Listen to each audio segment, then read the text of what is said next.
El tema de hoy es apártate del ecumenismo y lo tomamos de la tercera iglesia, que es la iglesia de Pérgamo.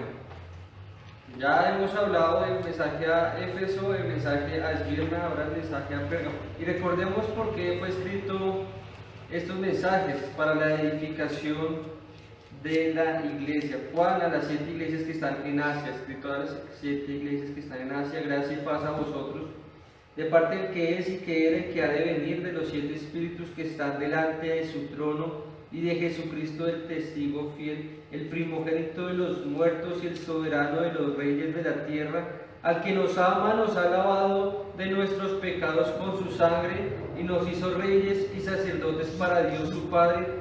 A él sea gloria e imperio por los siglos de los siglos. Amén. Y más adelante dice: yo, Juan, vuestro hermano y compañero en la tribulación, en el reino y en la perseverancia de Jesucristo, estaba en la isla llamada Patmos por causa de la palabra de Dios y el testimonio de Jesucristo. Estando yo en el Espíritu en el día del Señor, oí detrás de mí una gran voz como de trompeta que decía: yo soy el Alfa y la Omega, el primero y el último. Escribe en un libro lo que ves y envíalo a las 7 iglesias que están en Asia: a Éfeso, Esmirna, Pérgamo, Tiatira, Sardis, Filadelfia y la Odisea. Y hoy vamos a hablar del mensaje a Pérgamo. Apocalipsis capítulo 2, versículo 12 al 17 nos habla del mensaje a la iglesia que estaba en Pérgamo, el ángel de la iglesia en Pérgamo. El ángel acá es también definido como el mensajero a la iglesia en Pérgamo, el líder de la iglesia en general en Pérgamo. Y vamos a leer Apocalipsis 2, 12 al 17.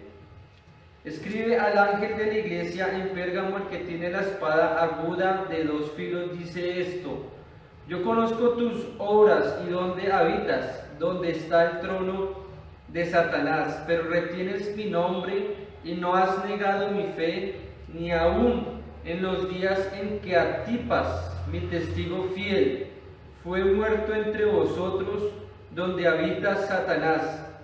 Pero tengo unas pocas cosas contra ti, que tienes ahí a los que retienen la doctrina de Balaam, que enseñaba a Balac a poner tropiezo ante los hijos de Israel, a comer de cosas sacrificadas a los ídolos y a cometer fornicación. Y también tienes a los que retienen la doctrina de los Nicolaitas, la que yo aborrezco. Por tanto, arrepiéntete, pues si no, vendré pronto hasta ti y pelearé contra ellos con la espada de mi boca.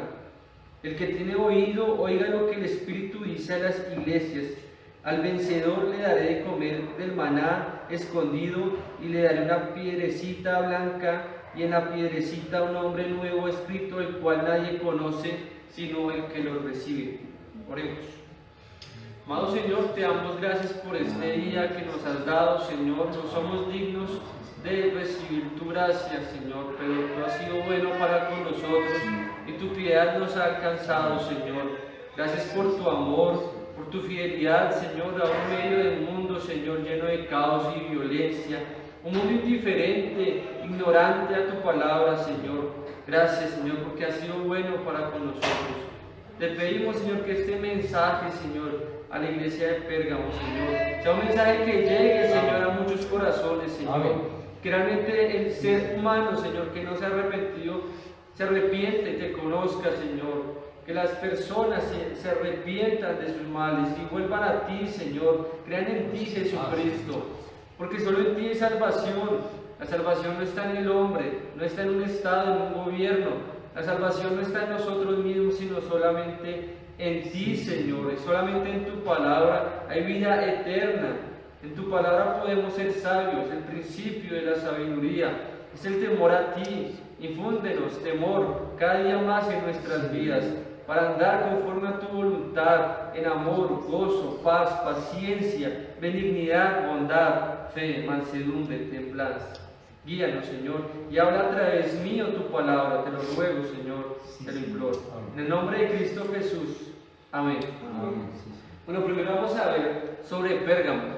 ¿Dónde quedaba Pérgamo? Y Pérgamo quedaba muy cerca a Esmirna y quedaba muy cerca también a Éfeso, hacía parte de la provincia llamada Asia Menor, el cual hacía parte del Imperio Romano.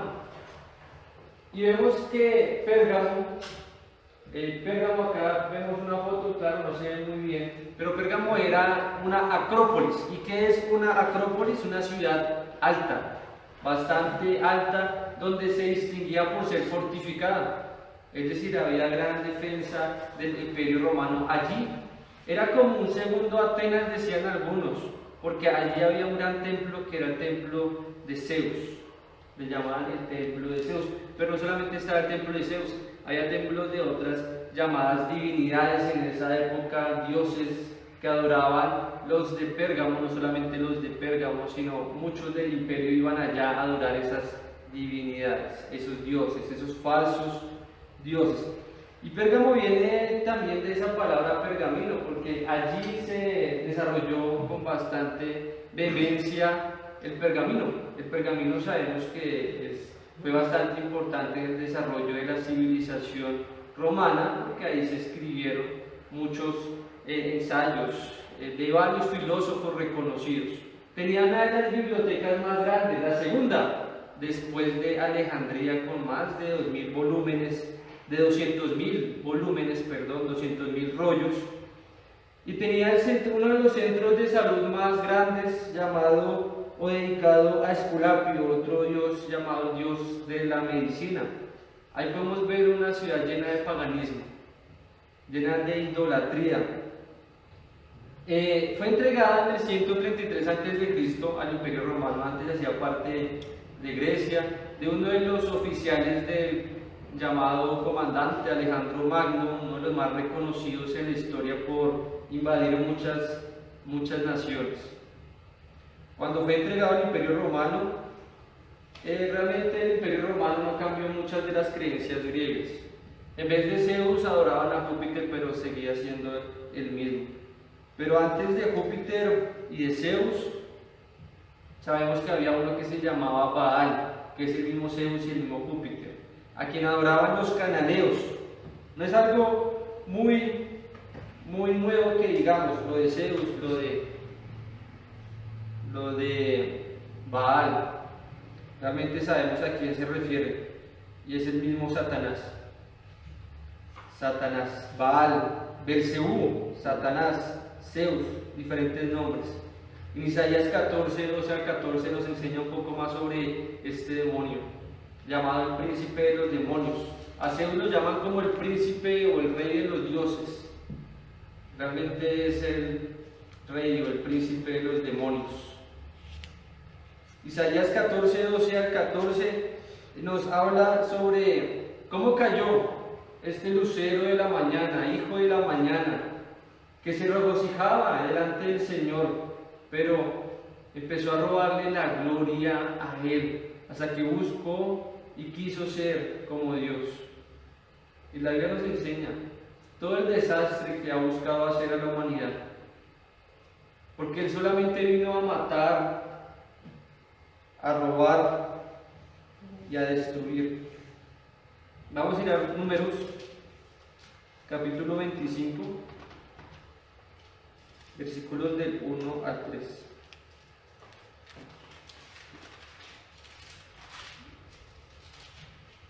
Y dice así la palabra de Dios. Israel estaba en Sittim cuando el pueblo empezó a prostituirse con las hijas de Moab, las cuales invitaban al pueblo a los sacrificios de sus dioses. El pueblo comió y se inclinó a sus dioses. Así acudió el pueblo a Baal peor, y el furor de Jehová se encendió contra Israel. Israel empezó a prostituirse, empezó a negociar principios. Y detrás de esto estaba Satanás. Satanás quería que el pueblo fuera tras dioses ajenos, porque de esa manera el Señor y la ira del Señor se encendería contra su pueblo, solamente así. Y vemos más atrás en el capítulo 23, desde el capítulo 23, a un hombre llamado Balaam y otro llamado Balac. Y Balac Al día siguiente Balac tomó a Balaam y lo hizo subir a Bamot Baal, y desde allí vio una parte del pueblo. Balaam dijo a Balac: edifícame aquí siete altares y prepárame aquí 7 becerros y 7 carneros. Balac hizo como le dijo Balaam, y ofrecieron Balac y Balaam un becerro y un carnero en cada altar. Luego Balaam dijo a Balac: ponte junto a tus holocaustos y yo iré, quizá Jehová salga a mi encuentro, y cualquier cosa que me muestre te la hará saber. Y se fue a un monte descubierto. Entonces vino Dios al encuentro de Balaam, y éste le dijo: 7 altares he ordenado, y en cada altar he ofrecido un becerro y un carnero. Jehová puso una palabra en la boca de Balaam y le dijo: vuelve donde está Balac y comunícate lo que yo te he dicho. Volvió a él y lo halló junto a su holocausto, acompañado de todos los príncipes de Moab. Entonces Balaam pronunció esta profecía: de Aram me trajo Balac, rey de Moab, desde los montes del oriente. Ven, maldíceme a Jacob, ven, execra a Israel. ¿Por qué maldeciré yo al que Dios no maldijo? ¿Por qué he de execrar al que Jehová no ha execrado? ¿Por qué desde la cumbre de las peñas puedo verlo? Desde los collados puedo mirarlo. Es un pueblo que habita confiado y no se cuenta entre las naciones. ¿Quién contará el polvo de Jacob o el número de la cuarta parte de Israel? Que muera yo, que muera de los rectos, y mi fin sea como el suyo. Entonces Balac dijo a Balaam: ¿qué me has hecho? Te he traído para que maldigas a mis enemigos, y tú has proferido bendiciones. Buscaba este rey de Moab, este profeta, este supuesto profeta, porque realmente vemos más adelante que era un falso profeta, maldijera a Israel, pero no lo hizo, sino al final lo bendijo. Al final, este hombre le dijo, Balaam le dijo a Balac que no podía maldecir, sino solamente bendecir a Israel. La única forma de que cayera Israel es que los hiciera caer a través de las hijas de Moab, para que se prostituyeran con las hijas de Moab, y así ellos se alejaran de Dios y adoraran los falsos dioses de Moab. Y entre los falsos dioses de Moab estaba Baal, peor, le decían en ese momento, y ellos se fueron tras esos dioses y se prostituyeron, y la ira de Dios cayó sobre ellos, hasta que el hijo de Aarón, Fines, tomó una lanza y la apuntó a aquel que estaba denigrando el nombre del Señor, que estaba siendo idólatra, y la ira de Dios cesó sobre Israel. El Señor no está contento con la idolatría. El Señor no le agrada el ecumenismo, y eso es lo que queremos hablar en este tiempo. Porque el ecumenismo es algo que se ha visto demasiado generalizado en nuestra época y en nuestras naciones. Este no solamente fue un mensaje a Pérgamo, esto es muy similar a nuestros países, a Colombia. Colombia y Latinoamérica en general son ejemplos de una iglesia de Pérgamo. Son ejemplos de Pérgamo. Tienen un contexto muy similar, lleno de paganismo, donde el catolicismo empezó como una doctrina pagana, surgió de una doctrina pagana. En Constantinopla, el cristianismo y muchos cristianos empezaron a negociar principios con falsas divinidades, con falsas religiones, de tal manera que surgió el catolicismo. Catolicismo significa religión universal, y es llamada así porque empezó a aceptar todo lo que era de la otra cultura, empezó a aceptarlo. Llegaron acá a nuestro país, a nuestras culturas aborígenes, y lo que hicieron fue cambiar, reformar un poco su doctrina, y en vez de el Pachamama empezaban a hacer una forma de virgen parecida al Pachamama, empezaban a mezclar la doctrina, y por eso en cierta manera fue aceptado tan grandemente. Por eso en cierta manera vemos que el catolicismo empezó a crecer de una manera exponencial. Empezó a crecer y sigue creciendo y sigue siendo aceptado por muchas personas, porque se acomoda a una cultura, se acomoda a un tiempo, se acomoda a un momento.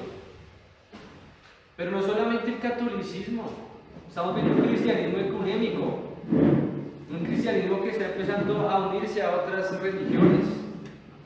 que está empezando a aceptar cualquier cosa, no lo filtra. Está empezando a aceptar el homosexualismo como parte de su doctrina, que es la depravación sexual. Vemos a un cristianismo que está empezando a aceptar aquellas ideas de evangelismo de la prosperidad, por ejemplo, doctrinas extrañas y diversas. Y eso es lo que el Señor, la ira del Señor estaba en contra de todo eso. Dentro de la iglesia, no quiere que la iglesia empiece a recibir doctrinas extrañas, y por eso fue advertido en Judas, versículo 3 al versículo 4: amados, por el gran deseo que tenía de escribiros acerca de nuestra común salvación, me ha sido necesario escribiros para exhortaros a que contendáis ardientemente por la fe que ha sido una vez dada a los santos, porque algunos hombres han entrado encubiertamente, los que desde antes habían sido destinados para esta condenación, hombres impíos que convierten en libertinaje la gracia de nuestro Dios y niegan al Dios, al único Dios soberano, y a nuestro Señor Jesucristo. La iglesia tiene que prepararse, y tenemos que prepararnos para contender ardientemente por la fe que hemos recibido en Cristo Jesús. Por eso es importante prepararnos para no comer entero, para que no venga cualquier persona a engañarnos. El Señor no quiere que recibamos doctrinas extrañas, que las aceptemos en nuestra comunidad. Altar de Zeus en Pérgamo es este que vemos acá, y era muy concurrado, la gente iba muy continuamente a ese lugar. Y además, adentro de esto vemos aproximadamente 28 escalones de 18 metros con una altura de 9 metros. Este altar de Zeus, que años después, en el siglo XIX, fue llevado al Museo de Berlín, el Museo de Pérgamo en Berlín. Ahorita se encuentra en Berlín y todavía sigue en vigencia. Y en este altar de Zeus, el versículo 13 dice: yo conozco tus obras y dónde habitas, donde está el trono de Satanás. El trono de Satanás muy probablemente se refiere a este altar de Zeus en Pérgamo, donde habita Satanás. Allá se adoraba a Satanás. Satanás estaba muy contento ahí porque se le rendía culto, y los cultos que se hacían ahí eran sacrificios. Muchos de ellos eran sacrificios a niños, a infantes. Y vemos que desde el Antiguo Testamento hubo hombres que se levantaron con esa fe, con ese corazón dispuesto a defender la palabra de Dios, a irse en contra de estas creencias. Y lo vemos, por ejemplo, en Elías, en Primera de Reyes 18:20. Primera de Reyes capítulo 18, versículo 20. Acab convocó a todos los hijos de Israel y reunió a los profetas en el monte Carmelo. Entonces Elías, acercándose a todo el pueblo, dijo: ¿hasta cuándo vacilaréis vosotros entre dos pensamientos? Si Jehová es Dios, seguidle; si Baal, id en pos de él. El pueblo de Israel, en su mayoría, se había ido detrás de Baal. Ya sabemos que Baal realmente se refiere a Satanás, príncipe de los demonios. Y la gente se estaba yendo hacia allá, hacia el satanismo, yendo detrás del culto a Baal. Y Elías se levantó, todo el pueblo de Israel estaba congregado, y dijo: ay, ¿ustedes sirven a Dios o sirven realmente a Baal? ¿Sirven al diablo o sirven a Dios? Pero no pueden estar en el medio, porque unos decían: sí, yo sirvo a Dios, pero también a Baal. Eso no se puede. Si dices que sirves a Dios y a Baal, realmente no sirves a Dios, porque con Dios no se puede jugar. ¿Estás con Dios o en contra de Dios? ¿Vacilaréis? ¿Seguiréis vacilando?, le preguntó al pueblo de Israel. Y sabemos bien que Elías en ese momento empieza a llamar a los sacerdotes de Baal. Y empieza a retarlos a través de un sacrificio. Si realmente es ese Dios verdadero, entonces que prenda este altar. Si no, entonces es falso. Fue falso, o sea, yo en la prueba que era un falso Dios, que realmente no puede hacer nada, que realmente no es el Dios verdadero. Sabemos bien que el diablo tiene, y Satanás y los demonios tienen poderes sobrenaturales, pero sabemos muy bien que el poder de Dios sobrepasa cualquier poder del diablo. Por eso no hay que temerle, no tenemos que temerle al diablo, no tenemos que temerle a los demonios, tenemos que temerles a Dios y a su palabra, y que ese temor nos haga día a día andar cada vez de una manera mejor, conforme a su voluntad, que nos guíe realmente el Señor a purificar nuestros corazones. Eso debe ser lo que nos lleve el temor a Dios. Pero si le temes al diablo, y le temes a Satanás, y le temes a los demonios antes que a Dios, realmente lo estás adorando a Él. Hay mucha gente, y ahorita se han levantado muchas doctrinas, donde la gente se enfoca más en los demonios que en Dios. Pero nosotros no. Nosotros nos tenemos que enfocar en la luz, en el Dios vivo y verdadero, y no recibir ninguna doctrina extraña, sino contender ardientemente en contra de toda doctrina que se levante, en toda doctrina que sea en contra de Dios. Y otra vez volvemos a Apocalipsis capítulo 2, versículo 13. Pero retienes mi nombre y no has negado mi fe, ni aun en los días en que Antipas, mi testigo fiel, fue muerto entre vosotros, donde habita Satanás. Esta iglesia, aún en medio de un contexto fuerte y complicado, donde había mucho satanismo, idolatría y paganismo, dice que retenía su nombre, retenía el nombre de Jesucristo, no había negado la fe, ni aun en los días en que Antipas, vemos que Antipas fue un testigo fiel, y según la tradición de la iglesia fue asesinado en la época de Tito Domiciano, aproximadamente en el año 88 después de Cristo. Fue asesinado de una manera terrible, según dice la tradición. Fue asesinado en una cámara, en un lugar donde empezó a ser asado con bronce, y fue asesinado muy probablemente por no negar la fe en Cristo Jesús y por ir en contra del paganismo de esa época, en contra de la idolatría a Zeus y a todas estas divinidades que adoraban los griegos, los de Pérgamo, los romanos y las demás personas que allí estaban. Y Antipas, cuando hablamos acá de la palabra testigo, el testigo fiel, está el griego mártir. Y mártir era una palabra que era muy apegada, muy cercana a ese testigo que moría. Ese testigo que moría por la fe en Cristo Jesús. Antipas fue un testigo fiel. Antipas no negó la fe en Cristo Jesús. Antipas no se conformó a este mundo. Antipas fue diferente. Antipas siguió a Cristo Jesús. Y Antipas nos enseña a nosotros a hacer lo mismo, aún en medio de un contexto tan fuerte como el que estamos, donde la gente se está volviendo cada vez más diferente.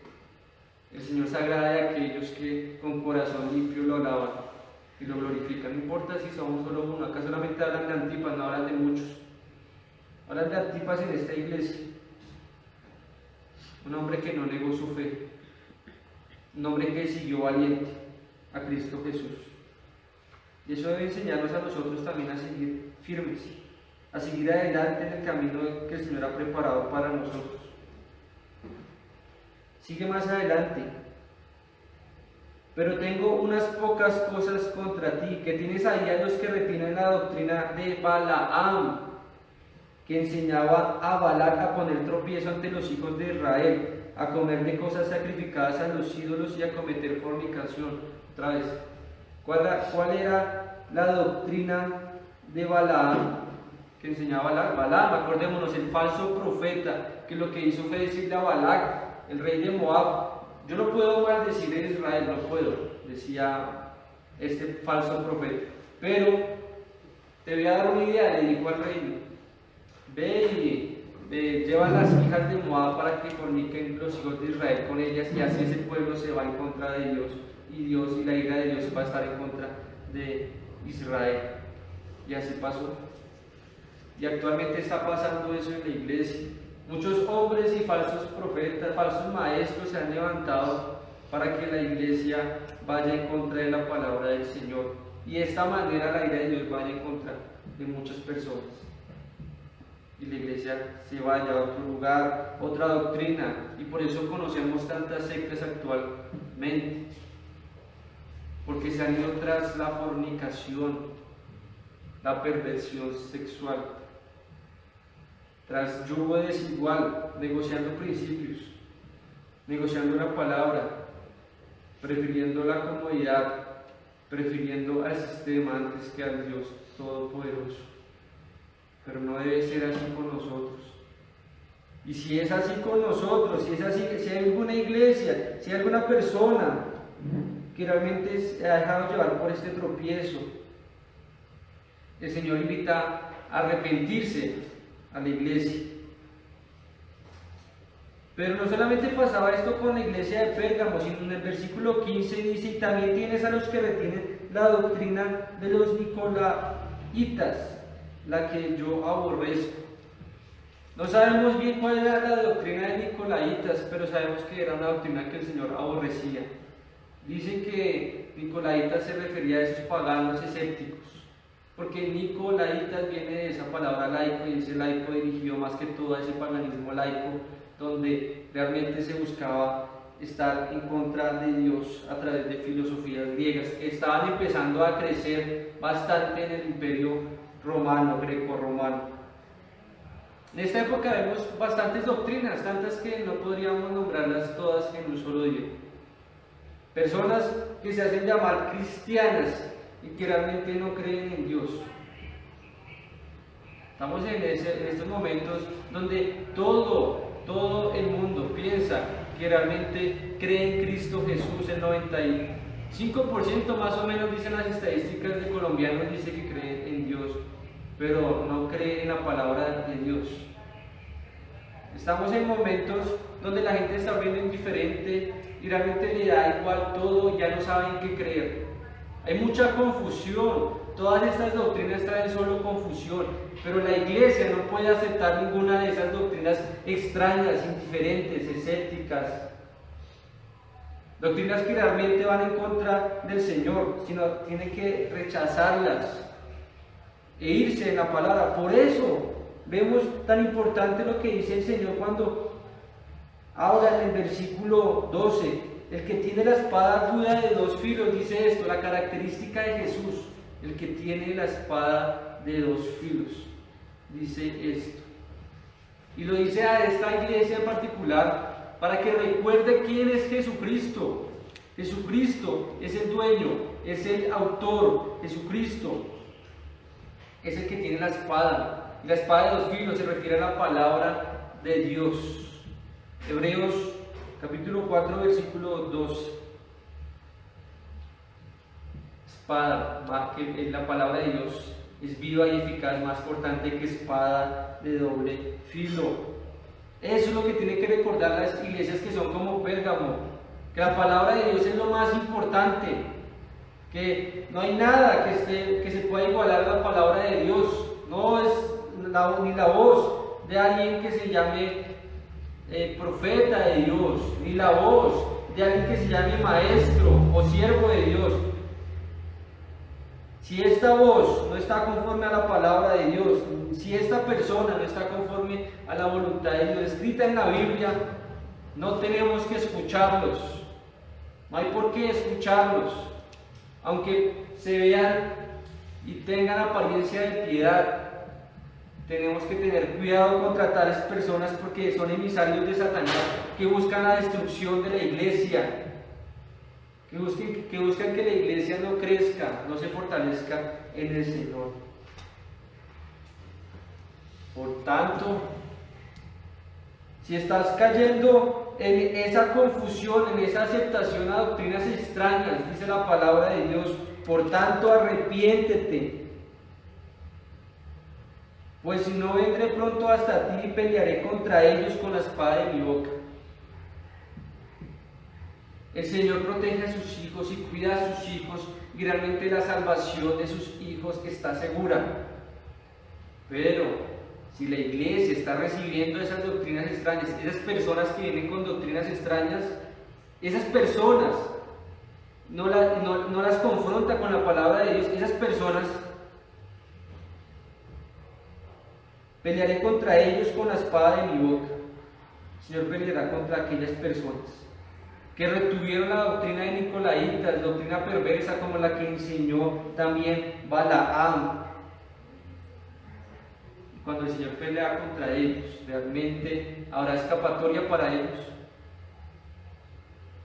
Ninguna, porque horrenda cosa es caer en manos del Dios vivo y del Dios verdadero. Horrenda cosa. Por eso tengamos cuidado con el ecumenismo. No aceptemos doctrinas extrañas. No aceptemos doctrinas que van en contra de la palabra del Señor. No podemos aceptar eso. No podemos aceptar pensar que catolicismo y cristianismo es lo mismo. No podemos aceptar que todo es igual. No podemos ser indiferentes y que nos dé igual todo. Sino tenemos que ser instruidos y vivir como obreros aprobados que no tienen de qué avergonzarse, que usan bien la palabra de verdad, y para eso necesitamos someternos a Dios, a su voluntad. La doctrina es importante. La doctrina es muy importante. La doctrina es la palabra de Dios, y la palabra de Dios es la que dirige la iglesia. Y a veces, creo yo, he visto que se ha menospreciado la doctrina en muchas iglesias y se piensa que la comunión es lo más importante. Pero lo que no sabemos y lo que ignoramos es que la comunión no puede darse a menos de que haya una doctrina verdadera en la iglesia. Amén. A menos que reconozcamos a Cristo Jesús como la cabeza. Es Él la cabeza. No son tanto las emociones, lo que piensas tú, lo que crees, sino lo que dice el Señor. Él debe ser el que dirija nuestra mente, nuestro corazón, individualmente también. Es un mensaje para cada uno de nosotros también. ¿Quién te está dirigiendo? ¿Tu idea? ¿Tu filosofía de vida? ¿O está dirigiéndote Dios a través de su palabra? Y si Dios no te está dirigiendo, otra vez, versículo 16, arrepiéntete. Arrepiéntete. Arrepiéntete y sigue a Cristo. Pero si estás andando en firmeza con el Señor, buscándole día a día, el Señor te da una promesa. Versículo 17, el que tiene oído, oiga lo que el Espíritu dice a las iglesias. Al vencedor le daré de comer del maná escondido, y le daré una piedrecita blanca, y en la piedrecita un nombre nuevo escrito, el cual nadie conoce, sino el que lo recibe. Aquel persona que se aparta de la fornicación, que se aparta de la idolatría, que se aparta de doctrinas extrañas, por amor a Cristo Jesús, que le sigue con un corazón puro y verdadero. Aquel persona que ha guardado la fe y ha combatido ardientemente por la fe que le ha sido dada, en contra de estas doctrinas, así como hizo Elías, aquella persona que realmente reconoce a Cristo Jesús, aquel creyente, hijo de Dios, que con todos sus errores, porque tenemos errores, sigue la voluntad de Dios hasta el final, que verdaderamente ha creído en Cristo Jesús. El Señor le promete darle de comer del maná escondido y una piedrecita blanca. Una piedrecita blanca, de pronto no como esta, pero la traje para que pensemos. Y quería dársela a cada uno de ustedes para que la tengan. Entonces, quiero llamar a los que estamos acá, que tomen esta piedrecita para que la recuerden. Entonces, mira, voy a llamar a uno por uno. Hermano Gustavo. Qué bonito es que el Señor nos llame y nos dé una perecita a cada uno de nosotros. Padre. Gracias. Rebeca.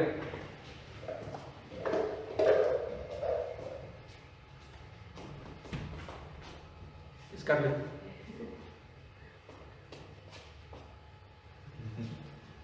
Imagínense recibir esa piedrecita blanca después de una lucha contra el mal, después de tanto cansancio, y ahí tener escritos nuestros nombres. Un nombre que aún no conocemos, un nombre que no conoce nadie sino el que lo recibe. Ahí tenerlo escrito. El vencedor lo recibirá. Por lo tanto, el Señor nos anima, nos conforta a seguir adelante. Seguir adelante en esta lucha en contra del mal, en contra de la perversión, en contra de falsas enseñanzas. A seguir adelante en el peregrinaje que el Señor ha dado a nuestras vidas, en el camino que Dios ha preparado para con nosotros. Aún antes de la fundación del mundo, el Señor ha preparado un camino. Sigamos adelante, porque al vencedor el Señor le dará de comer del maná escondido, y una piedrecita blanca, y en la piedrecita un nombre nuevo escrito, el cual nadie conoce sino el que lo recibe. Oremos. Amado Señor, te damos muchas gracias por este día, Señor. Te damos gracias por tu cuidado en nuestras vidas. Te damos gracias porque has sido bueno para con cada uno de nosotros, Señor. Por darnos la salvación, la vida eterna, por tu palabra, Señor. Gracias, Señor, porque aún en medio del mundo lleno de relatividades, Señor, tú nos has dado certeza y seguridad en Cristo Jesús. Gracias porque has aclarado esos pensamientos que estaban tan oscuros y confusos. Gracias porque día a día nos enseñas que nuevas son tus misericordias. Por este caminar que es como la luz de la aurora, que va en aumento hasta que el día sea perfecto. Y un día llegaremos, Señor, a tu trono, Señor, celestial, Dios. Un día estaremos en el reino de los cielos, compartiendo contigo, Señor, recibiendo ese maná y esa piedrecita con nuestros nombres. Lo sabemos, no por nuestras obras, sino por tu gracia, derramada hacia nosotros, por medio de la muerte, sepultura y resurrección de Cristo Jesús, quien tomó nuestro lugar en la cruz, por todos nuestros pecados, por amor a su nombre, por amor a nosotros. Gracias, Señor, por demostrar ese amor para con nosotros. Ahora danos fuerzas, te pedimos, para seguir adelante, Señor, con gozo, pues el gozo tuyo son nuestras fuerzas. Danos fuerzas y ánimo, Señor, para no desfallecer. Así como tuvo Elías, Señor, ese ánimo para hablar a todo un pueblo que se había ido tras Baal. Danos ese ánimo que tuvo Pablo para compartir a las iglesias, Señor, y ese gozo y ese amor para no desfallecer, sino seguir adelante, Señor. Guíanos a tu palabra. Guíanos en ella, porque solo en ella hay palabras de vida eterna. Solo es por medio del oír y el oír la palabra de Dios que la fe llega en el corazón del hombre. Te rogamos, Señor, que aquellas personas que han escuchado tu mensaje y de pronto se han ido tras el ecumenismo, se arrepientan, Señor. Te rogamos que llegue a su corazón esta palabra como semilla, tierra fértil. Te rogamos que el ser humano que no te ha conocido, te conozca. Que aquel que te conoce, se fortalezca más y más en ti como testigo fiel, así como fue Antipas. Así como han sido muchos en medio de una generación depravada y desviada, Señor.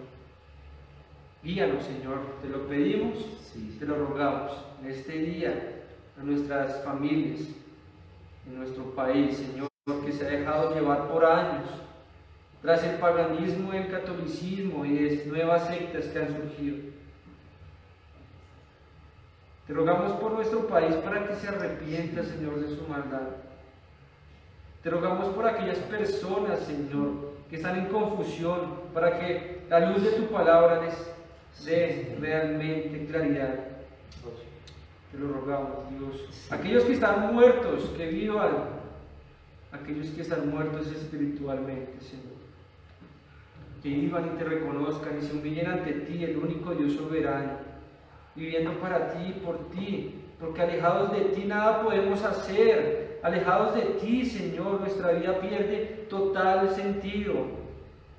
Guíanos, Señor, fortalece, Señor, nuestro gozo para compartir tu palabra, para vivir tu palabra no solo con nuestras bocas, sino con nuestros labios, sino con nuestra vida, con nuestro ser, a seguirte firmemente, Señor. Guíanos, Señor. Guía a tu iglesia a mantenerse pura y purificada, Señor, a no dejarse llevar por la corriente de este sistema, sino todo lo contrario, a andar en contra de la corriente del sistema, Señor, y a obedecerte, aún, si fuera necesario, dar nuestra vida por ti, hacerlo, Señor. Danos ese mismo sentir, te lo pedimos, Señor, y ayúdanos. Guíanos en ti y te agradecemos, Señor, porque podemos compartir juntos de tu palabra, en esa comunión del Espíritu, Señor, que viene a través de la doctrina verdadera de tu palabra. Gracias te damos, Señor, por este hermoso día. Y te damos muchas gracias por todo lo bueno que has sido para con nosotros. Tuya sea la gloria por los siglos de los siglos. Y todos decimos amén. Amén.